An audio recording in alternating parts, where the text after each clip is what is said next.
Hey everyone, it's the remote yogi Taryn, and I'm so excited for today's interview. We're having a bit of technical issues, so hope you don't mind the audio today. But I am joined by dear friend and fellow spirit junkie that I met in New York, Kimberly Winya. Kimberly is an amazing abundance coach that I met at Spirit Junkie. I actually drove her down to the airport and just immediately bonded in the vehicle with her, and quickly recently hired her on as one of my coaches. So I'm excited to share her with you guys today and introduce you to some of the law of attraction and manifesting. But Kimberly, go ahead and introduce yourself and maybe what led you to that Spirit Junkie conference in New York with me. Yeah, totally. So, hi everyone. I'm so excited to be here. I'm Kimberly Wenya. So, basically, like Taryn said, I met her at Spirit Junkie in New York, which was so insane. It was just amazing to be just in the room with Gabby Bernstein and learn a bunch of principles with her. And yeah, I guess I'll just introduce myself. So, I'm basically a manifestation coach, and I teach girls how to bring abundance through their businesses to create a strategic future by design. And I went to Spirit Junkie because I really believed that there was something there for me. It was just an intuitive hit. It wasn't really like someone said you have to go, or it wasn't like I thought that I needed to go. It was just this intuitive hit that was like, go to level 2. So I was like, okay. So I booked my flights, even though it was in SWATback, which in Australia, that is exam period. So it's the 1 week that students are supposed to study. And so I flew to New York and met Taryn there, and we just like learned from Gabby. We did a bunch of things, and that's why I went. Awesome. I love that. And I've also been able to interview some of the other girls from Spirit Junkie. I've got another one on later this week. And I always like to ask, what were your biggest takeaways from your training with Gabby? Because, of course, she's one of my coaches and I love her. So what was your takeaway from that conference or just her trainings in general? Yeah, so funnily enough, what I took most from her was not the content that she shared and wasn't really what she said or did with us, but more it was just experiencing her energy and seeing how she actually, I guess, puts herself in front of her audience, and just the amazing energy that she has that is just so charismatic. That I took that, I think, the most out of everything. And it just made me really understand that when you have an energetic presence that is so powerful, that really everything goes to plan because you just believe and you have faith and you just know that everything's folding out as you desire it to. Yeah, no, absolutely. And that was something I really touched on as well. Like, she had this amazing ambiance about her that was really powerful, but at the same time, like, so down to earth, and it made me feel Yeah. more capable, less intimidated. I was like, she is this amazing spiritual badass, and I can be that too because she makes it seem so easy. Like, I don't know. It was really Yeah. No, I agree. Yeah, nice. totally. Awesome. Yeah. Yeah. And then, of course, like, we met there, and I've been following a lot of what you've been putting out. And of course, the law of attraction and manifesting is something that I've been working with as I've started my spiritual journey. But it's probably been one of the biggest struggles for me as far as like all the other lessons I've been learning. Like, manifesting is one of the biggest ones that I like have blocks with. So I was super excited to jump on. But for those who don't understand, or maybe I've seen The Secret but really don't get it, like, can you just break down manifesting and the law of attraction in the simplest way? Yeah, totally. Okay, so I see manifestation and the law of attraction as different things. So the law of attraction is a universal law, and it actually states that like attracts like. So if you actually get that there's vibes and frequencies, which all of us as humans do, because as soon as you walk into a room, if someone's sad, you feel their vibe. Like everything in this universe has a vibration. And so if you are of a higher vibration, which it tends to be the happy things, the things that people desire, then you are going to attract like things into your life. So that is the law of attraction. And that's why The Secret talked about it, because it's pretty good to like share about. It's quite easy to kind of commercialize that law. but there's also a bunch of different laws, like different universal laws that I often talk about on my own podcast or in my blogs. And these universal laws, when you understand them, you are able to manifest your desires like in favor of what you actually want to happen in your life and that sort of thing. So manifestation, my modern girl definition of it is the creation of your thoughts according to your point of attraction and your energy. So it's understanding that your life is the way it is because of you. So we are not to blame anyone, like a lot of people do like to blame people, but that is giving away your power. So when you understand that you are responsible for what you have created, then you then realize that you have the power to create what you desire and more of what you want and your dream life. So that's what I would say for the definition of both those things. Awesome. And I love that you touch on, that we have our own power. And I often touch on this when it comes to like just any kind of life coaching I do in general. And it's one of those kind of controversial statements because people tend to react like we're victim shaming or saying that like, bad things happen to you because of your actions. And it's so different to me. To me, it's this empowering statement. It's this thought that like I'm fully in control of being able to change the story, of being able to like change things moving forward. What do you say to people who kind of have that kind of negative reaction to them taking on that responsibility? Yeah, that's such a good question because so many people are like, oh my God, no, like it's not my fault and blah, blah, blah. Well, I would say similar to what I said before, that unless you understand that you're responsible, unless you take responsibility for both the good and the bad, you cannot create a life that is aligned with your dreams, because you are saying that other people have a say in what happens in your life, and it will never be purely just according to what you believe, right? Because you're just blaming people all over the place, and you start living by default, meaning that you're not intentional about how you live and what you're manifesting. So I would say just understand that, yeah, you could say that, oh my gosh, no, I don't want to be responsible for the bad stuff that's happening in my life. But there's nothing like it's equal, because when you take responsibility of the bad stuff, you are by default also taking responsibility for the amazing things that have happened in your life, like the abundance that you have created if you have abundance, the amazing house that you're living in, the soulmate that you've manifested. You're taking responsibility for both the good and the bad. So I wouldn't say you're not losing. Like you would only feel that if you feel like you're losing. Yeah, and that's one of the biggest things that's been helpful for me is like understanding that I'm responsible for both. Right now I've got this amazing relationship, and he has really come in and stepped into my life in ways that I wasn't expecting somebody else to, and he's just been really helpful and supportive in different ways. And also monetarily as we move forward into like me leaving my job, as you know. And that like part of me was like, oh, I'm not doing enough. Like I'm letting somebody else come in and help me with these things.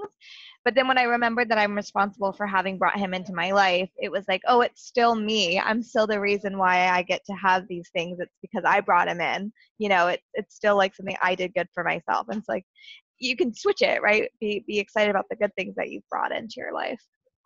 Yeah, totally. And there I would just be like super grateful for the add-ons that are coming through manifesting your soulmate. Yeah. Yeah, it's been awesome. So in your life, have there been any lessons, or like as you were kind of starting this journey with taking on responsibility, that you could share that like was challenging for you? Or like what was your journey like at the beginning of this? Yeah. Okay. So I would say that I grew up being so like looked after, to the point where like I wasn't allowed to go on sleepovers when I was a kid. Like I was very well looked after by my parents. So my mom did everything for me. Like she did my laundry, she cooked for me, she'd help me with my assignments. Like I was I was babied in a sense, but I also did work. Like I am like in the past a hard worker. So I think that as I started to morph into having the desire to build a business that was my own and be my own boss, and with that came the desire to move out as well. Like as that phase started to come into my life, I realized that there was going to be a steep learning curve, because that's a lot of responsibility. It's a lot of independence. And so I believe at the start of last year, it was like so short ago, like that's not even the right English, but like it was not long ago when I moved out of home nearly a year from now. And I remember it was a big responsibility. Like I had to start doing my own laundry and stuff, but I just like normal things that other people probably had already started doing. But that's just like normal daily kind of taking responsibility of stuff. But then there's also, I guess, the not so good things that I had to take responsibility of. But now that I think back to it, it's not, I don't ever see any of them as like, oh, I had to take responsibility for that, because I'm just so grateful for every experience, and I have gratitude for what I learned through every mistake, even if it was because I would have created that mistake myself, but I learned from it. Yeah, I think that's like one of the beautiful things when you really start down this like spiritual or even just personal development path. You really just start to see like any mistake, any kind of setback in life as like a lesson, and like I'm grateful for everything. It's funny too, now that I'm like, if I'm in the midst of something negative, I'm like, okay, great, this means something good's coming. Like I'm getting a good lesson moving forward, or or it's going to be a good segment in my book one day. I just like laugh it off when I'm having a hard time. Yeah, totally. It's so true though, because I believe that everything gets to happen for me. Even the shit things get to happen for me. I like the way you phrase that. So, okay, so if somebody's like, got it, I'll start to take responsibility, I want to start manifesting more wealth into my life, what would be some of their first steps to like getting started with this whole manifesting path? Yeah. Okay. So if we're talking about abundance and money and that sort of thing, then I'm sure like if you are a personal development nut, that you would have heard your money story and everything. I do think it's really important, your money story, because it like goes back to how you grew up and the beliefs that you took from your parents and the people who surrounded you. And it's very true. Like you will find yourself that if you are struggling to manifest money now, it's because you picked up some things in your childhood or in the past that actually block that from you. So if we think about money, this is the way that I see it in the modern girl way. So the way that I see it is that money is always trying to get to us. Like money is always trying to enter our lives.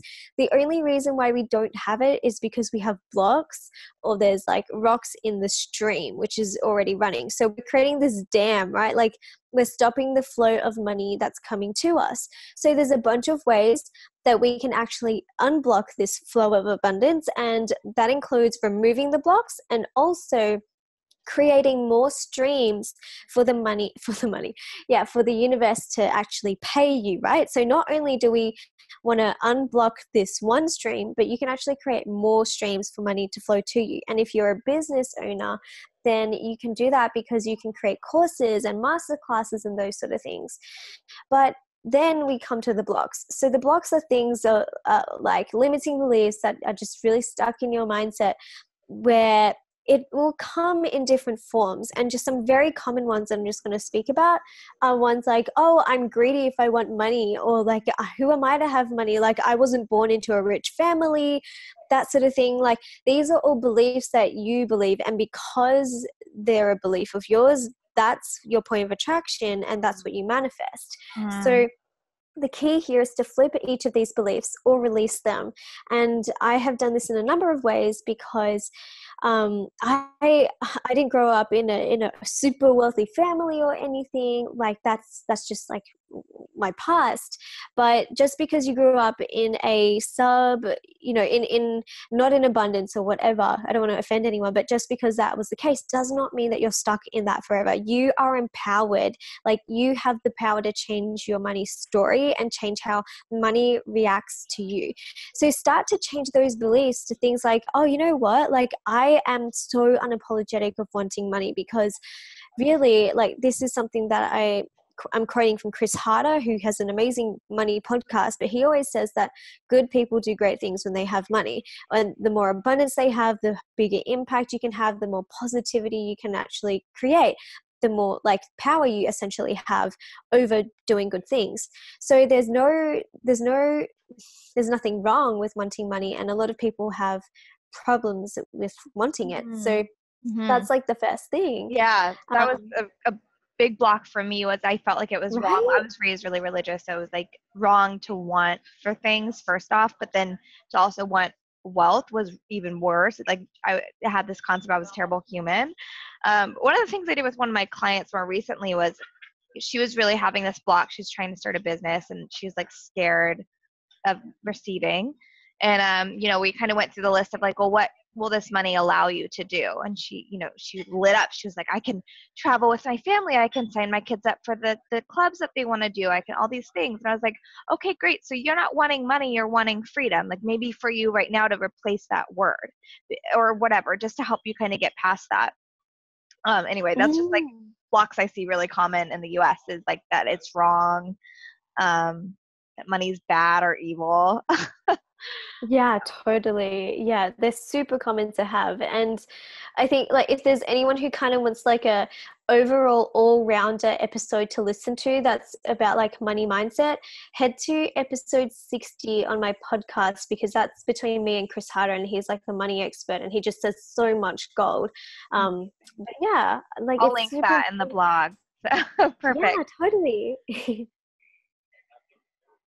So like what kind of first steps? So you kind of said like identifying the beliefs are Yeah. big. What would you do next?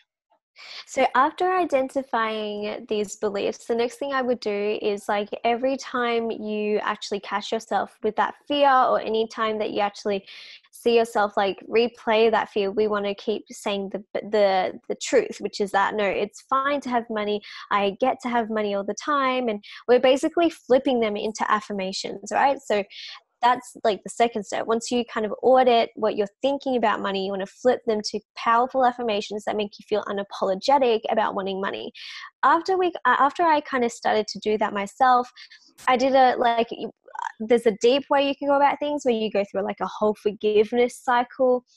But I want to talk about like real tips that people can start to do, like little tidbits that they can like do tomorrow or like in the next hour. So then we want to see like, how are you spending your money? And I know that this was a huge game changer for me. So I would pretty much go into the stores and then they'd say, okay, you have to pay X amount. And then as soon as they say that, I would have been like, oh my gosh, like it's so painful. And I would pay in this really like fearful energy. And so as soon as I did that, I would send a ping to the universe where it's like, she feels scarcity, she feels lack. And so what do I attract? I attract the like feeling, right? So they're like, okay, she feels scarcity, we're going to give her more scarcity. Whereas if I switched that around and I actually was like, you know what, I have so much money to pay this for, there's always money coming in, I'm happy to pay this because I'm happy that I get something in return, and I pay it with that loving energy, then I send a ping to the universe where it's like, I feel abundance. And so they're like, okay, she feels abundant, she's going to receive more abundance. So that's something that you can change almost immediately with how you pay and how you actually act and hold your energy when you're at the cashier. Mm-hmm. Cashier. No, I get that. Like that's one of my things is I like my whole life I felt guilty every time I spend money. And so like I had to put this little post-it in my wallet that's like, every dollar I receive comes back to me multiplied. Thank you. And so like I say that in my head every time I spend money now. Yes, that's so good. Yeah, that's awesome. And because that's like triggering you to change your mindset before you pay. There's this other one that I do where I also like to, in the morning, like count up how much money that I have in all my bank accounts, and then like feel that total number and be so grateful for it. Because when you're grateful for your money, then you will attract more money. So when you're in that space, you have no room for fear and no room for anything that's like low vibe. And that is really, really healthy for your money mindset. Yeah. Yeah, no, absolutely. So kind of reshifting the self-beliefs, changing it into affirmations, and then making sure that we're not like beating ourselves up when we spend money. And yeah, the checking the bank account thing is huge. I think like we have to constantly be checking in with our money instead of ignoring it. That was another thing I used to do is I would just like, I wouldn't look. I didn't want to know what was happening in my bank account, you know? Right. Yeah. So many people like, and I used to do this too. Like you said, I just didn't check it because I'd be like, oh, I don't want to see it. Like, I just don't want to see it. But when you actually nurture it, like money is a relationship. And if it was your friend or your boyfriend, like you would say hello to your boyfriend every day. So same with money. When you check on it every day, you dote on it every day, it's going to react so much better to you. Yeah. Yeah, absolutely. And that was hard for me. Like, I think a lot of people who are listening are maybe like already kind of getting scared about the steps that you're saying. And so I think just knowing that it's going to be tough in the beginning, like you just have to kind of keep at it and make sure that like the self-forgiveness is a big part of it. I think that was what was challenging for me. I don't know if you want to talk at all on like self-forgiveness when going through these steps. Oh, definitely. Like self forgiveness and just forgiveness of everyone is so important. Like, I had memories of people calling me cheap, people calling me like all these nasty things, and maybe I was in the past. I don't even think about it anymore because I've just like forgiven them for it. But like when you have all these bad memories, it just creates blocks and blocks and blocks against money. And so I think it's super important to forgive those people who made you feel scarcity and lack. Even if it's like people who you love, like just forgive them because they at the time didn't know any better, right? So then, like Taryn said, self forgiveness is super important. So I think for myself, I had to forgive myself that like I feel like it was more, this sounds weird, but it might speak to people. The fact that I always saw myself as like a poor girl, like forgiving myself for like having that low thought of myself and just like giving myself compassion and feeling grace and Mhm. that sort of Yeah, I used to repeat the thing I would say in my head all the time was, "I'm just not good with money." Like, "I'm just not good with thing. money." Yeah. Like, whatever, kind of like dismissively, but that was a story I said over and over and over again my whole life.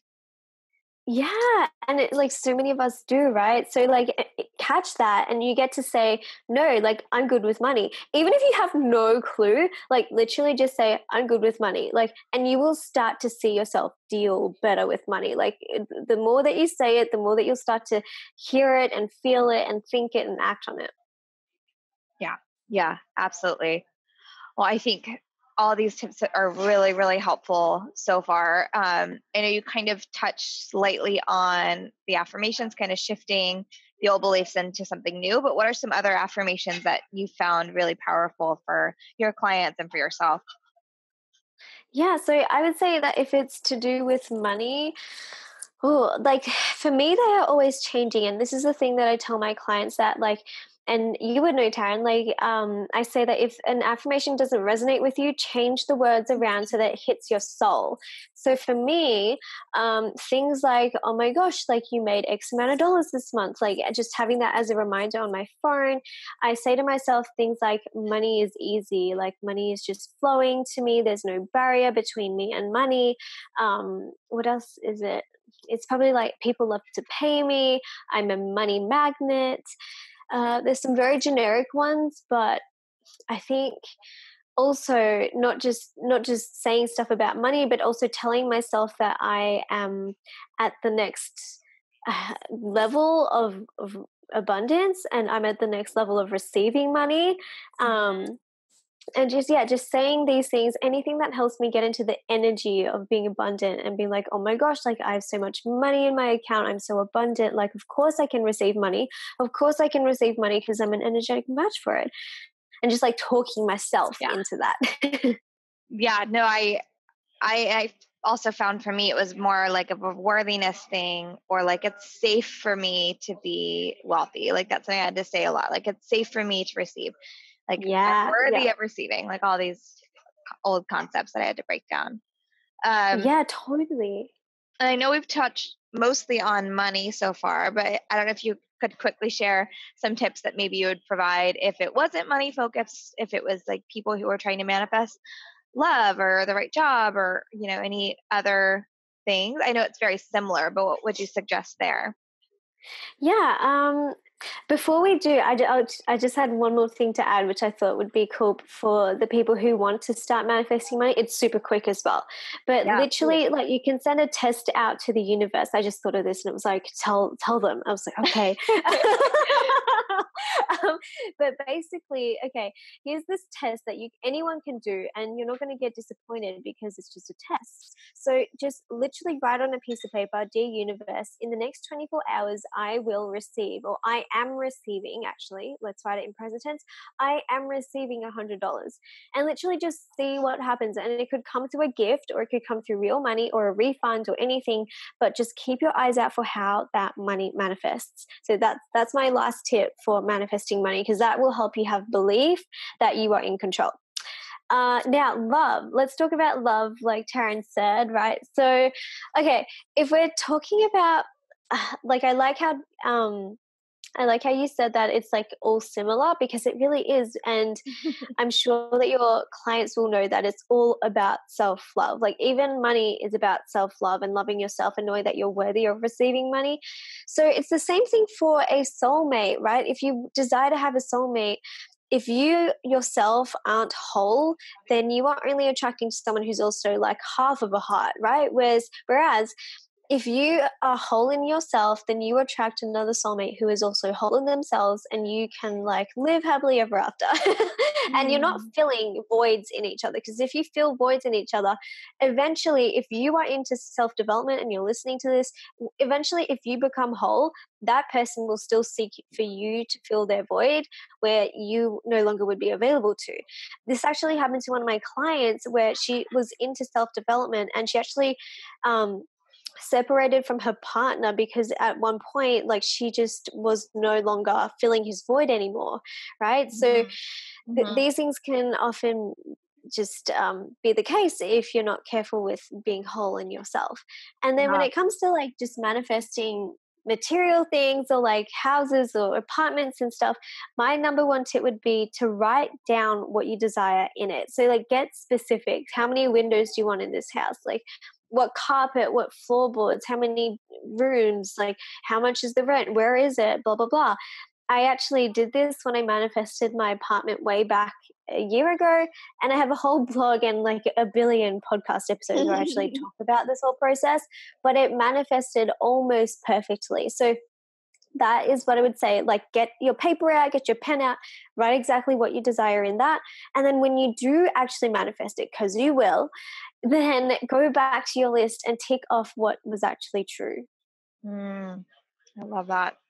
And I also like that you touched on the fact that like the one client ended up leaving her partner because that's a lot of why I got divorced, was because I started to grow and become a whole person that just Yeah. wasn't working anymore because of that reason. Like I was growing and he wasn't, and it made it very challenging. I think that also just touches on the fact that like as we are all on this personal development track, as like my clients are really focused on self-love, and we start to manifest things for ourselves, it can start to feel a little bit lonely as we shift away from old relationships. Like I'm glad you touched on that. Like I don't know if you've had experience with that or your clients have had experience with that. Oh, definitely. Like where you're sort of you're up leveling and you're growing, and then maybe your friends will either grow or they'll fall away, right? So they will either grow with you, or some of them will not grow with you, and you will actually have to just like put yourself first and keep growing. And something that I believe, which by synchronicity, this is also from Chris Harder, but you're never leaving anyone behind. He always says like they're letting themselves be left behind. So I have had a Mhm. change in friendship groups. I have had a change in who I talk to, and it's all been for the better, because everybody now who is in my circle is the same vibration as me or higher, right? Or like, you get what I mean. So Yeah. it is inevitable that your friendships will change, but like once you're okay with that, you don't have any resistance to actually moving forward, and you release that block that you need to fit in with your group. Because that's a big thing that I used to think that, oh, I can't carry a Chanel because none of my friends have a Chanel. Like, it's so ridiculous. But I used to have that thought. And so I got over it. I have 2 Chanel bags and a Chanel jacket and whatever. And I just I wear them when I want because it's something I desire and I get to have that. I love that. Yeah. You get to have the life that you want. I really appreciate that. And just knowing that like you're not at fault in any of these situations when you have to like move past friendships and that sort of thing. So I think that's huge. Yeah. Thank you. All right. Well, I've just got a last couple questions to kind of wrap things up. First off, where can people find you? What's the best way to see what you're up to? Yeah, sure. So I have my own podcast on iTunes, and that's the Kimberly Wenya podcast. And if you're interested in hearing more about manifestation and how you can create your dreams into your reality, but from a modern girl perspective, I found that a lot about manifestation was kind of woo-woo and a little bit scary. So my brand is all about making it down to earth for girls who like chic still and like to dress like normal people, right? So you can find that on iTunes. And then I also love hanging out on Instagram. I post daily manifestation stories on my story, so you can go stalk that if you'd like. And there's my blog, which is kimberlywenya.com, where you can find free stuff and blogs and all that jazz. And all of her fabulous courses and coaching, if that's something that you're interested in as well. You have any new projects coming up around the corner you're excited about? I'm super excited for some new things that I'll be creating. I definitely know that a money course is on the horizon because I'm so passionate about money. And something that I'm really also very passionate about is the fact that I did not create my abundance through teaching people how to make money. I actually created my abundance through like life coaching and like manifestation coaching and that sort of thing. Whereas I do know of a lot of people who make money through teaching people how to make money. So it's kind of like a catch-22 there. So I waited until I had built a 6-figure business before, 1, coaching about businesses, and 2, coaching about how to make money. So that's something I'm very proud of, and I'm very excited to create a really high value, high quality course on that. That does sound awesome. Looking forward to that. All right. Well, my last question, I try to ask a lot of my females I have on here is if you could just instill one lesson in young girls that they get to believe in, what would that one lesson be? If you think your dreams are too big, dream bigger and know that they will manifest. You know what I've loved so much about this interview with you is you've had such clear and precise answers to all my questions, which just shows how much like you believe in exactly what you're saying and doing. You don't need to over provide. Amazing. Oh, babe, thank you so much. Thank Honestly, you. a lot. And if you guys have any questions, make sure to reach out to her on Instagram. She's awesome. But her podcast is amazing. So make sure you guys are following that, getting some inspiration and quick little 30-minute bursts or so, just to get you really motivated. So thank you so much for being on today, Kimberly. And I look forward to like continuing this relationship with you. Yeah, for sure. Thank you so much for having me on. I was going to say on the podcast. I thought it was a podcast. But yeah, I'm super excited to just continue being your friend and just, I'm so excited to see what we create. Awesome. Thank you so much, everyone. I hope to see you guys. I'll actually see you maybe next week with better video. And make sure you're following the blog, the remoteyogi.blog, YouTube, Facebook, wherever. And we'll see you guys soon.